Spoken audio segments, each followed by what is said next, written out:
Since he won the election last week, yes, it was literally somehow only last week, Trump has been hard at work selecting the parade of horribles he plans to bring on board when he takes over the White House on January 20th, and he's been moving quickly. So it's hard to keep track of all of his picks. So I wanted to take some time to keep a tally of who he's picked so far, because knowledge is power, and with the House and Senate solidly Republican next year, knowledge is about the only power we're gonna have. From climate skeptics in the EPA to news anchors running the military, you really can't make this up. Let's get into it. Thank you to my partner on today's video, PDS Debt. Credit card debt sucks. I have talked about this before, but I've been buried under more credit card debt than I care to admit to. With inflation and everything costing more, the unfortunate truth is that some people will go into debt heading into this holiday season. It's never too early to start planning how you'll get out of debt. If you're struggling with credit cards, personal loans, collections, or medical bills, you need to check out PDS Debt. PDS provides a service to match you with debt solutions tailored to your financial situation, and they have a team of people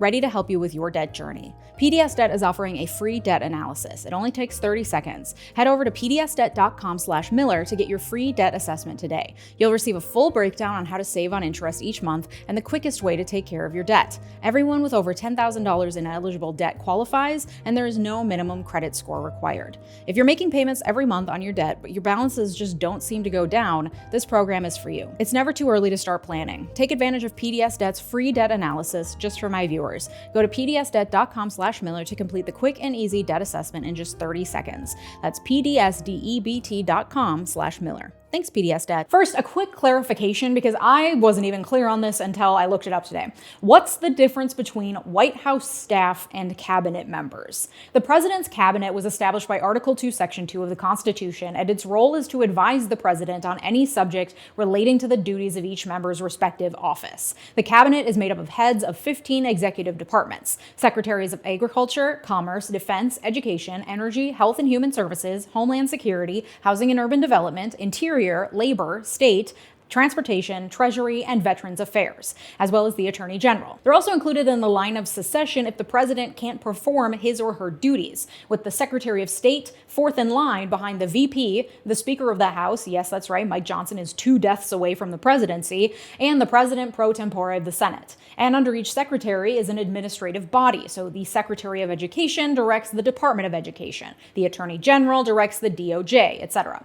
Cabinet members have to be nominated by the president and confirmed by the Senate. They also have to answer to Congress and to their administrative bodies and the rules and regulations within them. And if you've been paying any attention to what I've been screaming about for over a year at this point, you know Trump and his supporters aren't too keen on bureaucracy or administrative bodies. Luckily for Trump, there's also this handy thing called the Executive Office of the President, also called the White House Staff, developed during the Great Depression in response to the expansion of the government's role in the economy. The White House staff started with 6 advisors and now comprises over 500 people. Thanks to Nixon and his paranoia of career bureaucrats, the Executive Office of the President was greatly expanded in the 70s, including, for example, National Security Advisor Henry Kissinger, whose large staff overshadowed the foreign policy work of the State Department, including Vietnam peace talks and opening to China. After Watergate, which was largely possible due to Nixon's tightly held control over the executive branch, the next presidents promised to return power to their cabinet secretaries. Unfortunately, the beast had gotten too big at that point, and despite their words to the contrary, these presidents, including Ronald fucking Reagan, who did in fact ruin everything, link to this t-shirt is in the description, didn't actually do anything to decrease the size or influence of the Executive Office of the President. So now,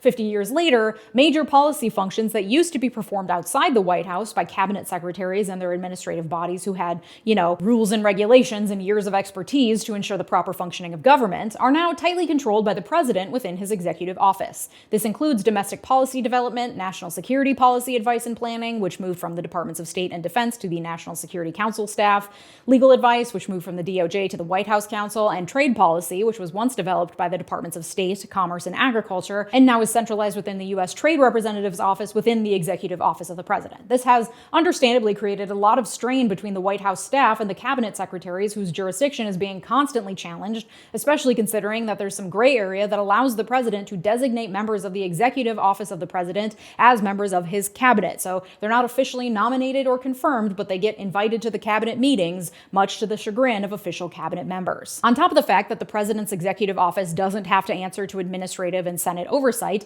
they also now perform functions that used to be performed outside the executive branch, including recruiting political appointees like cabinet members and judges. And on top of all of that, members of the White House staff, including the top advisors to the president, who now overshadow the cabinet secretaries, do not need to be confirmed by the Senate, much to the delight of presidents everywhere, because there's nothing that bums a power-hungry ghoul out more than oversight. So there's not much keeping Trump from appointing whomsoever the he wants to key positions within the White House that will be in his ear. When we talk about the people who pull the strings behind the scenes, who play a huge role, especially when the president is a banana-brained buffoon, we're talking about his advisors housed in the executive office of the president mostly. So aside from judicial appointments, which will come later once Trump is in office, we're talking key positions in the executive office, high-ranking agency officials, and cabinet secretaries who oversee major administrative bodies, most of which Trump in Project 2025 aim to gut. Okay, now that we have that groundwork laid, let's take a trip through the parade of horribles, shall we? Let's start with the cabinet. Reminder, these people are heads of whole departments and have to go through Senate confirmation before taking up their positions. The Senate will be comfortably in Republican control by the time Trump takes office, so these nominations will likely all go through, but sometimes we get some good theater out of the confirmation hearing process if there's some especially spicy back and forth between Democrats. It ultimately won't do anything to change the outcome, but it can be somewhat cathartic, so that'll be something to watch for in January when the Senate begins the confirmation process for these positions. First up, Trump is expected to name Florida Senator Marco Rubio as Secretary of State. He'll be Trump's chief foreign affairs officer, carrying out his foreign policies through the State Department. Rubio is the son of Cuban immigrants whose relatives were given refugee status after fleeing Cuba ahead of the Cuban Revolution. After receiving backlash from Tea Party activists for his involvement in bipartisan negotiations that would provide a pathway to citizenship for undocumented immigrants, like members of Marco Rubio's own family, Rubio has, over time, distanced himself from compromise on immigration, pretty much rejecting any sort of reform effort since 2018. During his tenure in office, he has expressed support for prioritizing defense spending. He rejects that climate change is real or created by humans, and believes abortion should be illegal even in cases of rape or incest. His foreign policy stance has been described as interventionist and hawkish, which might clash with Trump's increasing protectionism, including supporting invasions of Iraq, intervention in Libya, tough sanctions against Iran, and he's a staunch supporter of Israel. According to Open Secrets, throughout his federal congressional career, Rubio has received over $1 million from pro-Israel organizations and will now oversee U.S. foreign affairs, including with Israel. Next up, a real twist, Trump has officially named Fox News TV personality Pete Hegseth as Secretary of Defense, prompting some high-up defense personnel to say, "Who the f*** is this guy?" His nomination truly came out of nowhere, as usually there are at least names on a list that people expect the president to choose from, and Hegseth wasn't on any list, and for good reason. He is woefully and entirely unqualified for the job of leading the most powerful army on the planet. Hegseth is a military veteran, but he's got zero experience in leadership roles within the military or any other branch of government. He's a vocal opponent of what he calls woke military policies, which, I'm sorry, I wish woke had made it to the military. Could you imagine the experiences of women and minorities in the military if woke had actually made it there, as opposed to, constant reports of abuse and harassment, both within military ranks and against military family members? But sure, if there's one thing we need to be focusing on with the US military right now, is that it's too woke.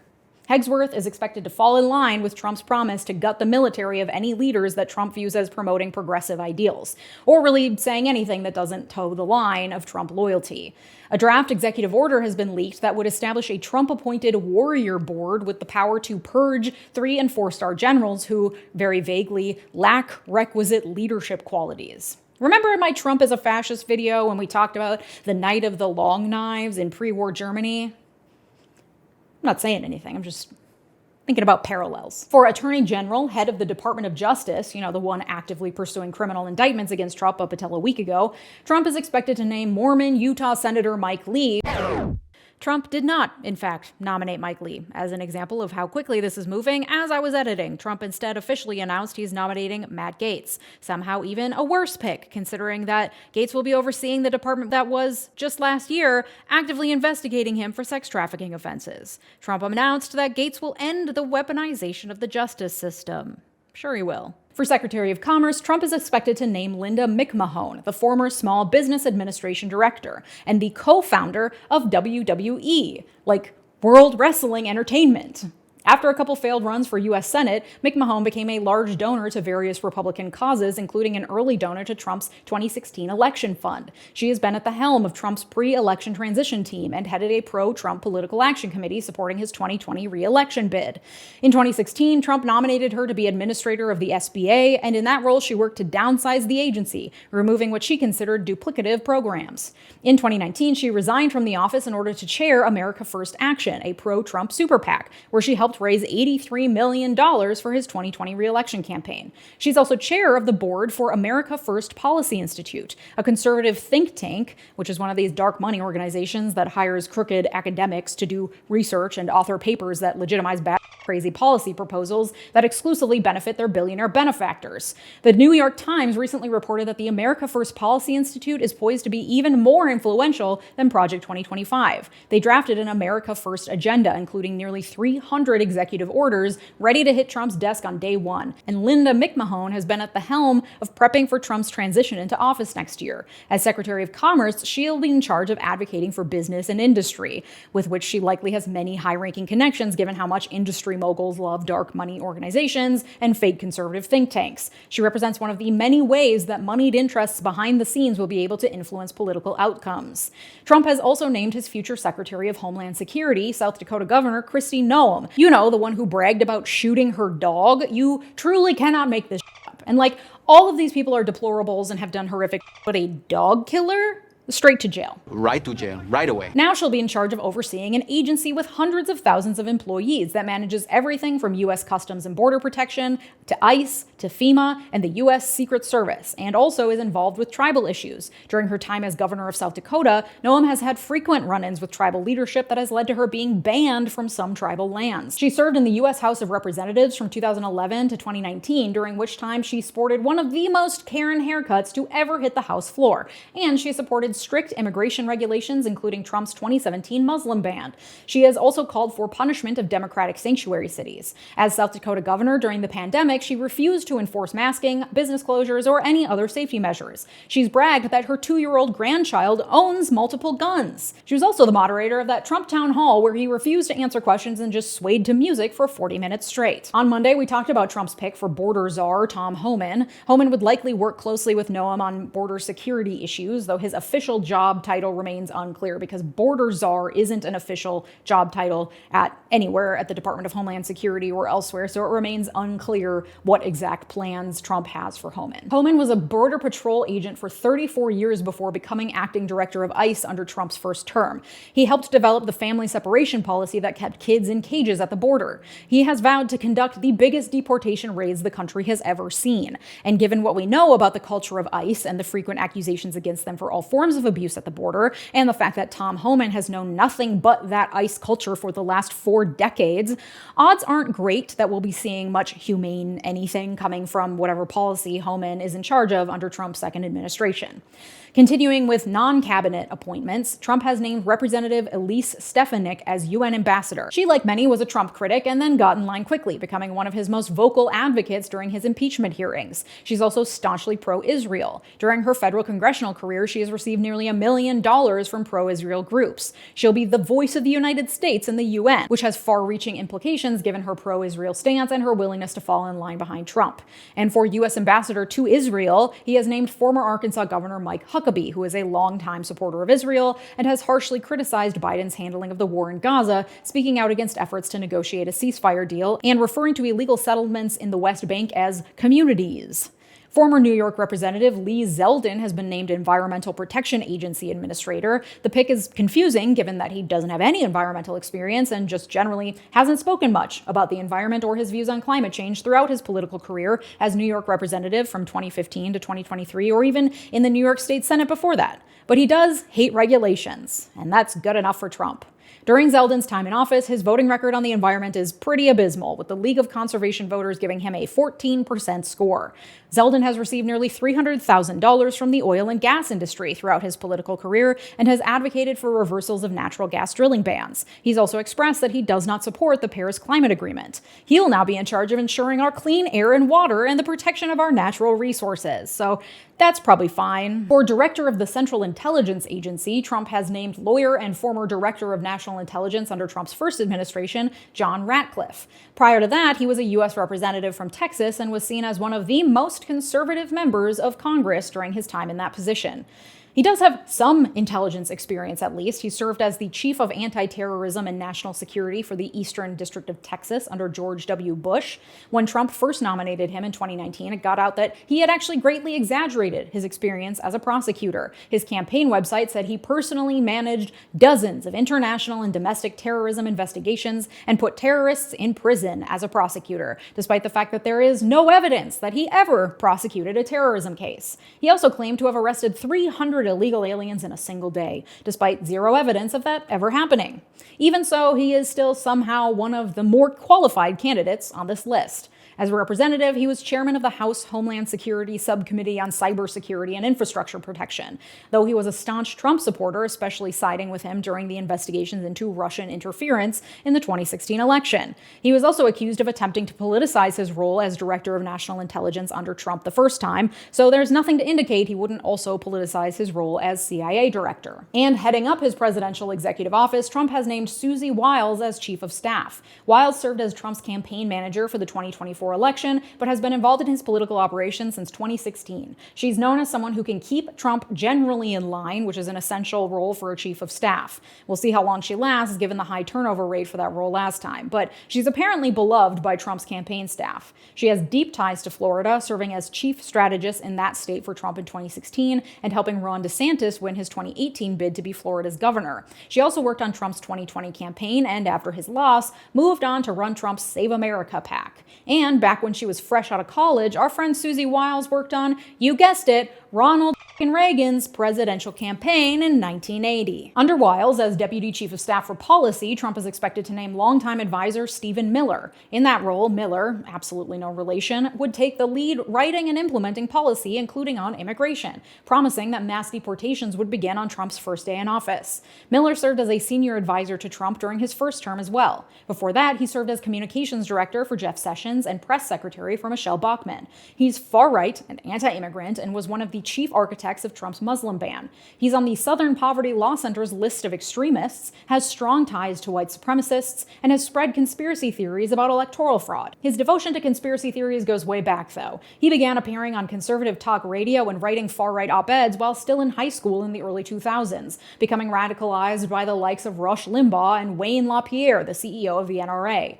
He also loved to belittle the janitors at his school and tell Latino students to only speak English. Like, could you imagine? This nerd in high school. I hope someone punched him in the face and gave him a wedgie at some point. As White House General Counsel, the lawyer tasked with advising the president on law and ethics, as well as advising on judicial appointments, Trump has named William McGinley, who served as outside counsel for election integrity at the RNC during the 2024 election. His pick of a longtime election attorney is, of course, not surprising, as having someone who's hawkish and experienced can only help to legitimize any conspiracy theories about U.S. election integrity. However, the right-wing stance on election integrity is a bit up in the air since Trump won, and therefore no one wants to question the validity of these election results specifically. McGinley also has experience advising political figures on ethics and grand jury investigations, which will likely prove useful generally for Trump going forward because of just who Trump is as a person.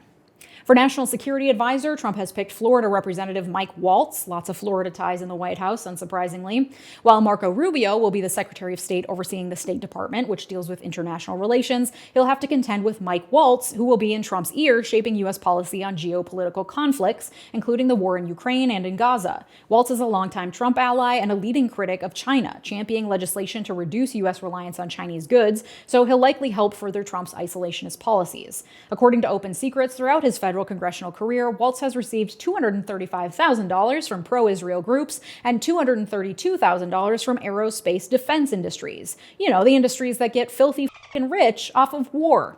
And speaking of getting rich off war, we finally arrive at one of the splashiest appointments, Elon Musk and Vivek Ramaswamy, who will head the Department of Government Efficiency, a non-existent department that will likely be part of the executive office of the president. Maybe, no one really knows. And so will not come with the power of overseeing entire agencies, but the logistics are yet to be ironed out, and the creation of an actual official government agency does require Congress to pass legislation to create. The ultimate goal is for Musk and Ramaswamy to audit the government and cut as much government spending spending and bureaucracy as possible. In response to their appointments, Ramaswamy posted on Twitter saying, "We will not go gently," and Musk commented separately, "This will send shockwaves through the system and anyone involved in government waste, which is a lot of people."